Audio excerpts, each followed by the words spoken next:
The downfall of Blizzard Entertainment. Has Blizzard really fallen off? I mean, they've been purchased. I don't know. Maybe. WoW's retained players better than usual. Let's see what the downfall has to do with here. What is going on with Blizzard? Recently, Microsoft announced they were letting go of 1,900 employees in their games division, which as of last year now includes members of Activision Blizzard. In fact, according to reports, it seems like quite a large number of Blizzard employees were affected here. The Overwatch... Yeah, but this is twofold. Entire industries laying people off. That's happening. And they got acquired by Microsoft. Layoffs are going to happen. There's going to be double dips in jobs and shit. They're just going to lay people off. That's part of it. So the first things first, they're not falling off because people got laid off. Development team got hit hard, losing numerous producers, designers, animators, VFX, and 3D artists. According to one ex-employee, a good half of the entire environmental art team was let go. And the game's lead narrative designer was also let go because, I suppose, who needs narrative design once you've canceled the entire PvE portion of your game? We've also heard much of the Overwatch esports team was fired, including well-known casters and commentators like Zoe Geschwind and Matt Morello. Beyond those public faces, we've heard members of the production and operation teams were cut, otherwise known as the behind-the-scenes backbone of Overwatch esports, the people running the show. And how's that show been doing? Well, although peak viewer counts for the Overwatch League, it did bounce back in 2022 and 23, specifically during playoffs and the finals. Unfortunately, it seemed the average view counts throughout the year for Overwatch esports have been continuously dropping since the league's inception. And unsurprisingly, the level of interest in competitive Overwatch closely mirrors the general interest in the franchise, which has been in a steady decline since its initial release in 2016. Damn, Alex, thank you for the bits, man. The game did get a significant boost with the launch of Overwatch 2 in October 2022, before quickly returning to the pre-sequel. It's Overwatch 1.5. It's a bunch of bullshit. That wasn't really an Overwatch 2. And as far as environmental designers go, let's be honest. I hate to say this, but don't you think AI can do a lot of that shit? It's kind of sucks because people are going to lose their jobs, and a lot of people are going to lose jobs over AI shit. But I'll be honest, environmental design, I mean, I've seen AI create entire environments just through a simple search.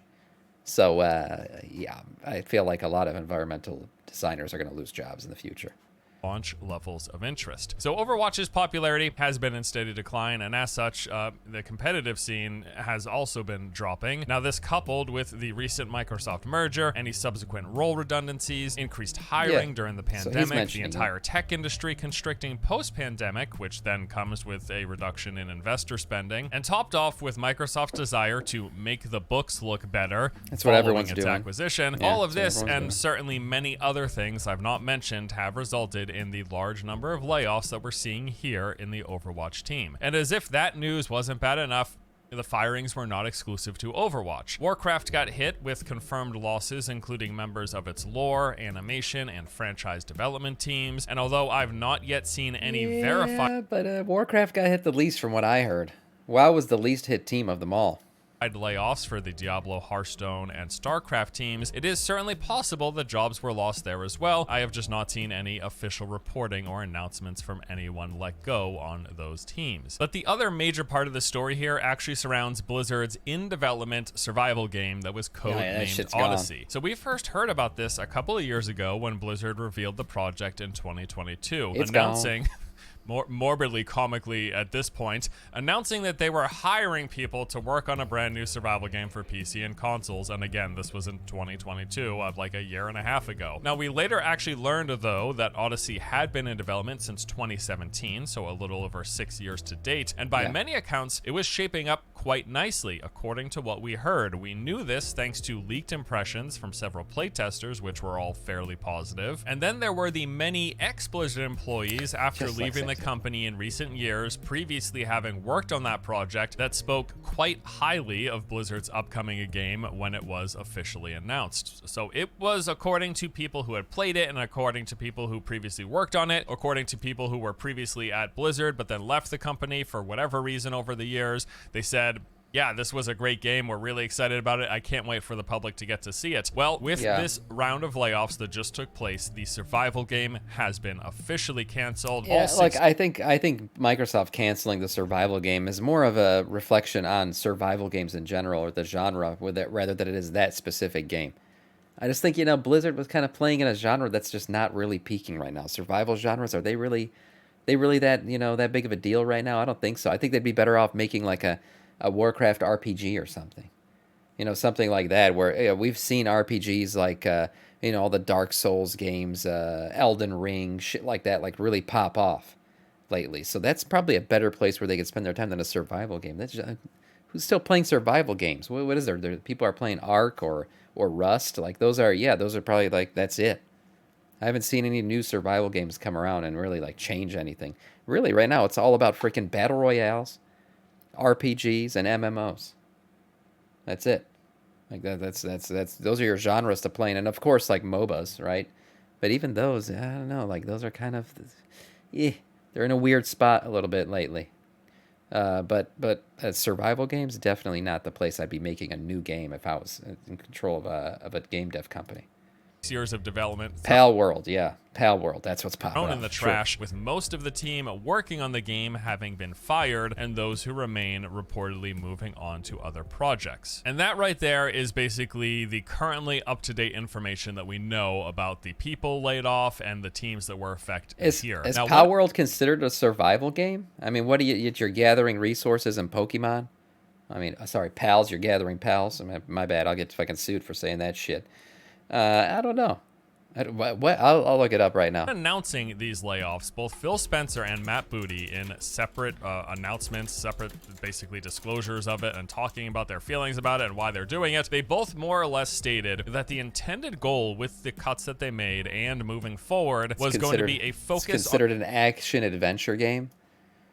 I mean, I would think Pal World fits more into an RPG genre than it's a new multiplayer open world survival and crafting game. Yeah, I guess so. I guess it is considered a survival game. So there you go. I stand corrected. There is a survival game that is currently popping off. Also, that happened after the layoffs, so. On Blizzard's strengths and its existing franchises. Clearly, they don't consider Overwatch League successful, and the dwindling numbers appear to make that evident. And that survival game evidently wasn't shaping up as they had hoped, or if that's not the case, it's certainly what they're considering at this point too big of a risk and not worth continued investment. Now, before I move forward with the rest of this video, let me just say how much the situation sucks. Like, losing your job at any point in time, not an enjoyable experience. And certainly losing your financial security and regular paycheck as being part of an industry that currently looks to be tightening its belt, that is especially rough. Now, does not seem like the best time to be searching for a new job in the tech industry, where it seems like every other day we're hearing about a new round of layoffs. Yeah, certainly, it sucks, man. It sucks to get laid off when everybody's getting laid off. It really does. It feels hopeless. I got laid off from the firm I was working at very early COVID. I got laid off along with a bunch of other associates, and of course, like, I started reaching out to people and looking around, but like everyone else was like, well, we're laying people off too. Like, we're not going to hire anybody. So you just felt like, well, you just got to wait out the storm at that point. You're kind of fucked, and you just got to wait it out. You got to figure out how to financially get by until things reverse course and people start hiring again. And they will hire again. But one nice thing about these companies for layoffs is you fire some of these people who've been around for 6, 7, 8 years, getting those, shitty little 3% raises every year. And guess what? You come back, a year later and rehire people at a lower cost because they haven't been there for 10 years or whatever. They haven't been getting those raises. You could hire them at the floor and restart again, and then fire them, and then rehire, then fire, then rehire. Yeah, that's how corporate America works.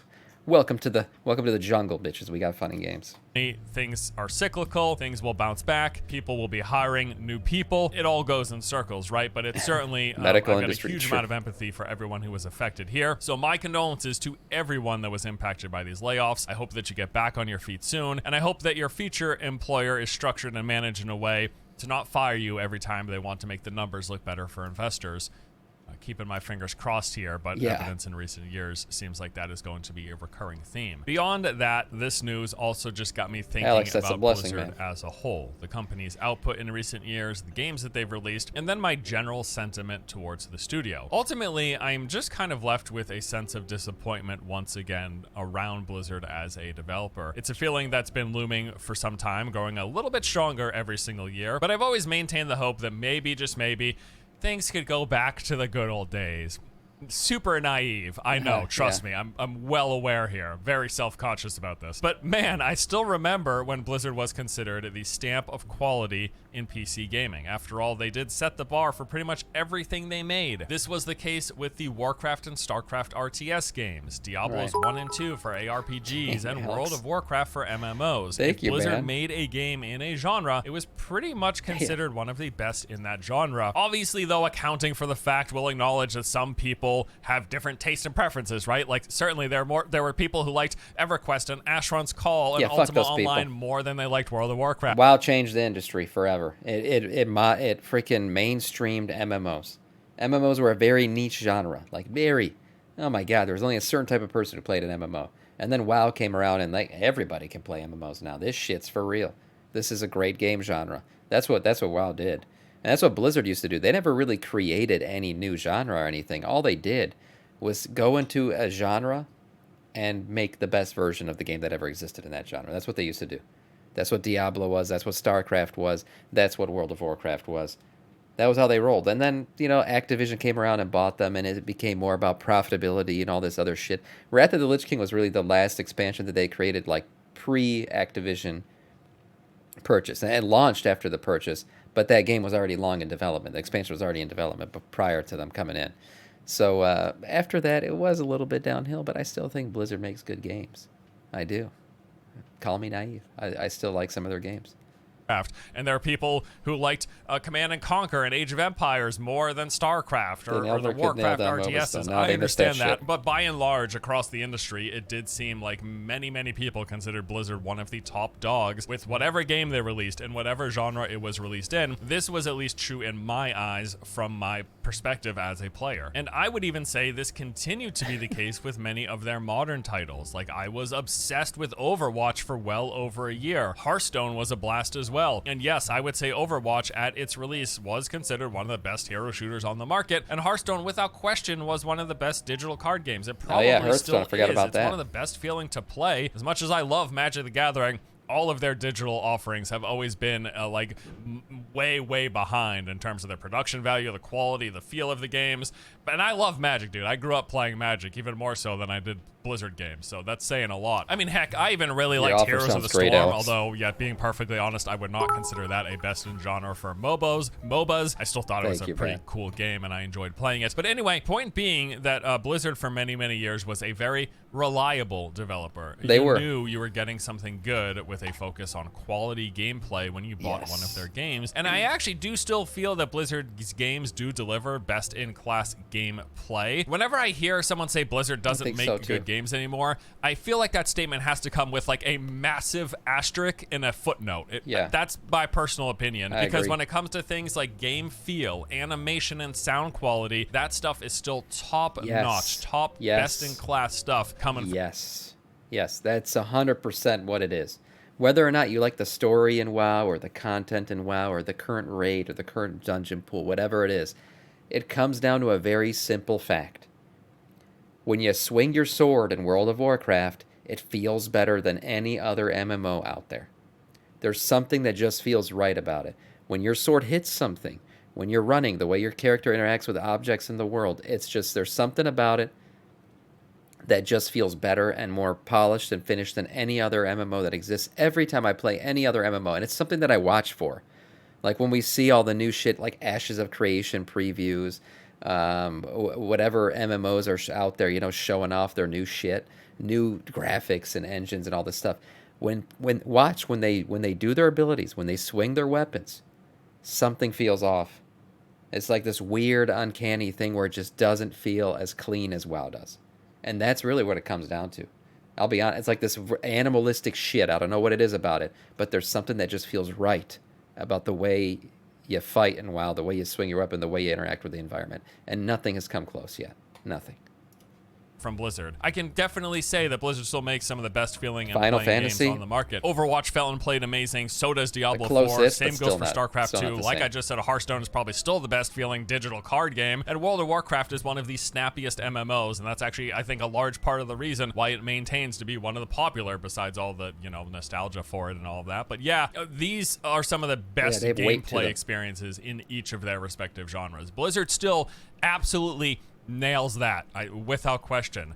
But as has been well documented, there's been a clear change overall over time, and that Blizzard stamp of quality has steadily carried less weight with it. While I have no doubt that there is a long list of different reasons why, like many different things that you could point to as the causes for Blizzard's decline over the many decades that it's been around, ultimately I think one of the primary factors has been the company-wide motivator for making games. The people working on the games, everyone involved in the development process, why are they making their games? What is their ultimate goal? What is driving the decisions that are being made in game production? And the fact is, the Blizzard games we get today, as with much of the rest of the AAA industry, they feel a lot more like vehicles for continuous monetization rather than games for game's sake. And I've talked about this in prior videos about the games in general, the AAA industry in general, but I do also feel this is specifically very, very finely showcased in looking at Blizzard's games. The games business has, yes, of course, always been about making money, although it feels like the order of things, the order of operations in game development and selling has been reversed from what it felt like in the past. In the past, I felt like Blizzard cared about making a great game first, and then they would sell us that great game for us to enjoy, whereas today,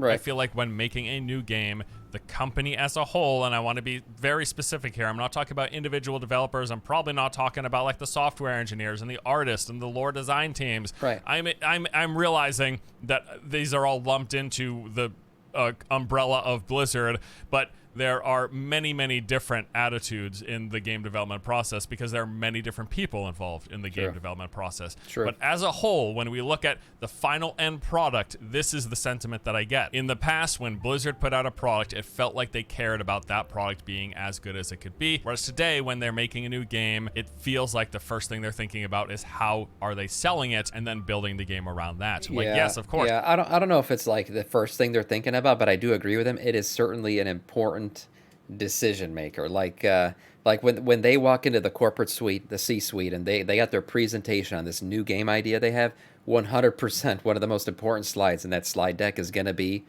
this is how we're going to monetize the game. This is how we're going to make money off the game. Because that shit ain't going to get funded. It's not going to get started unless the big boys upstairs know that it's going to be a big money maker. So yeah, I agree with that. And that's one thing that's changed in the game industry. It used to just be like, yeah, we got this amazing idea, and the idea is going to be so good that it's going to get people to buy the game. And that was how you monetize. That was it. And then free-to-play shit came out, and stores and in-game shops and all this other shit came around and basically corrupted the whole thing, because now it's not just about the game's going to be so good they're going to want to buy it. Now it's going to be the game's going to be so good, the game's going to be good, they're going to want to buy it, but then we're going to do all this other shit so that way they keep buying shit. And it kind of ruined everything. They basically create problems that need to be solved by money.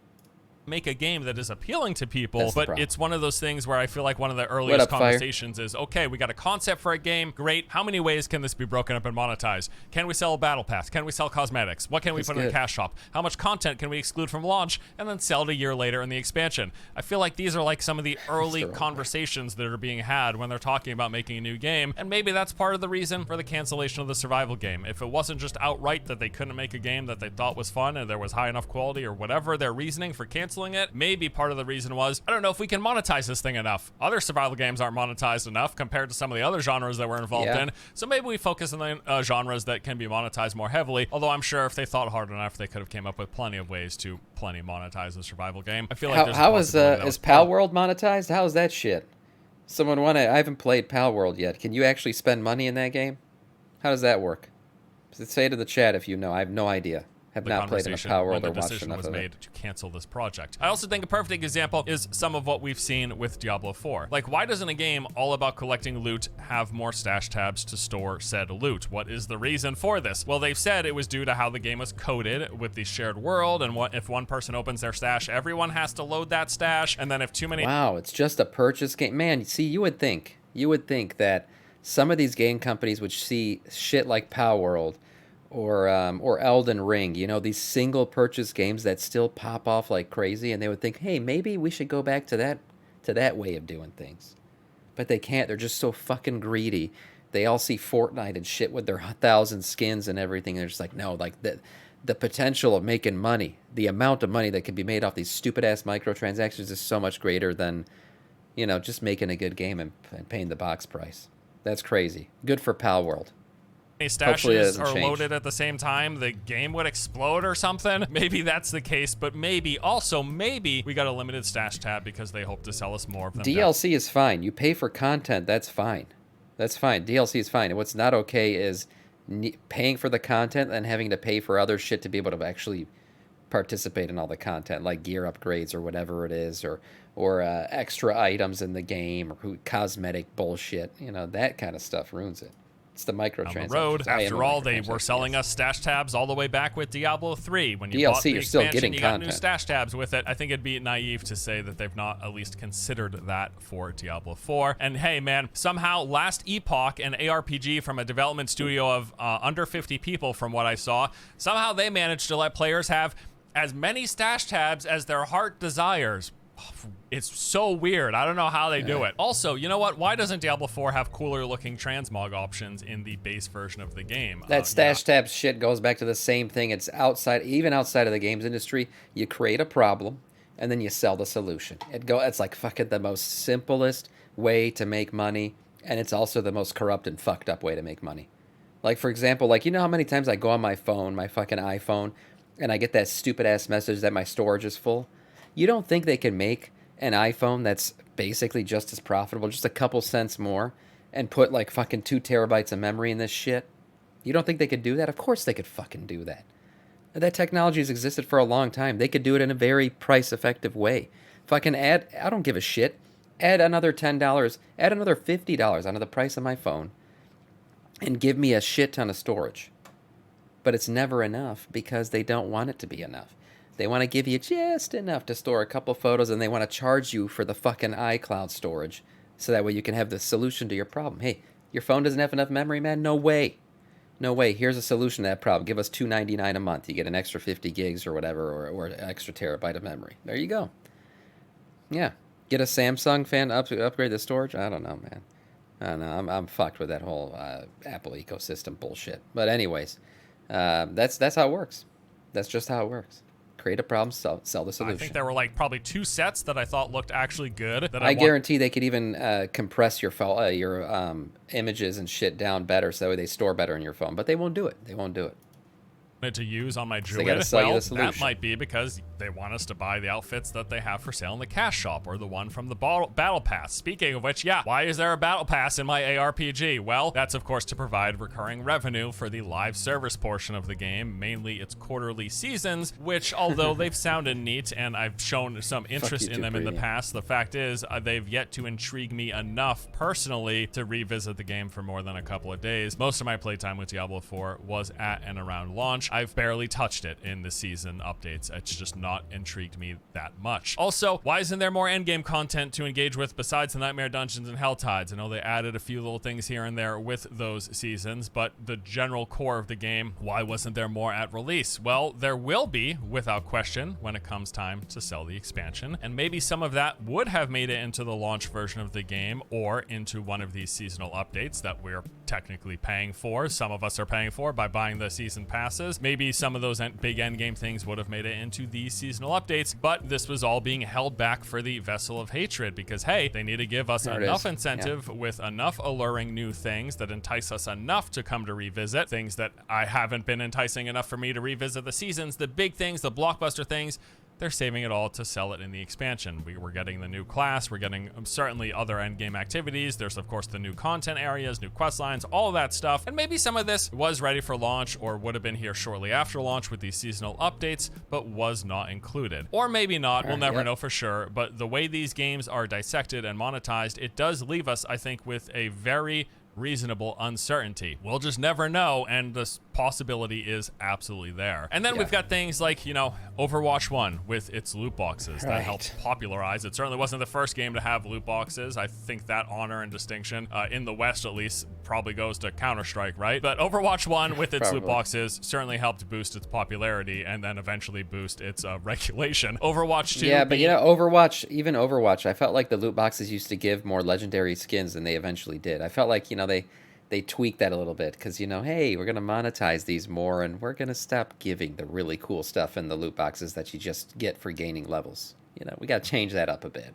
Make sure they're paying. for that cool a shit. rebranding of that first game with, from what I've heard, by all accounts, arguably much worse monetization, as people in the past could have mostly played for free, and even with loot boxes, as crappy as they are, even with the loot boxes, many people were able to eventually collect all of the skins. Nowadays, playing for free, it's pretty much going to be impossible to do that in Overwatch 2. Hearthstone, after all, heck, it's, as much as I loved it, it's a digital collectible card game without the benefit of being able to resell the things that you buy. With physical Magic, if I buy a really rare card, sometimes that gains value over time. Sure. I've started playing back in Urza Saga, and some of those cards are worth a heck of a lot of money. And I knew people who had, you know, the Power 9 in their collection when I started playing, which, if you don't know, those are the cards in Magic that are worth like many, many thousands of dollars. So yeah, the great thing about physical card games is that although you're spending money on these cards, you can actually make money from it. Well, Hearthstone, we don't have to talk about how kind of crappy that monetization is, because you're just pouring money into this digital card game, and I've seen streamers drop tons of money in Hearthstone. There you go. And then, of course, World of Warcraft, you know, that went from being one of the few MMOs that strictly had a monthly sub, which was, I think, a badge of honor as the MMO genre started to slowly shift over time. But over time,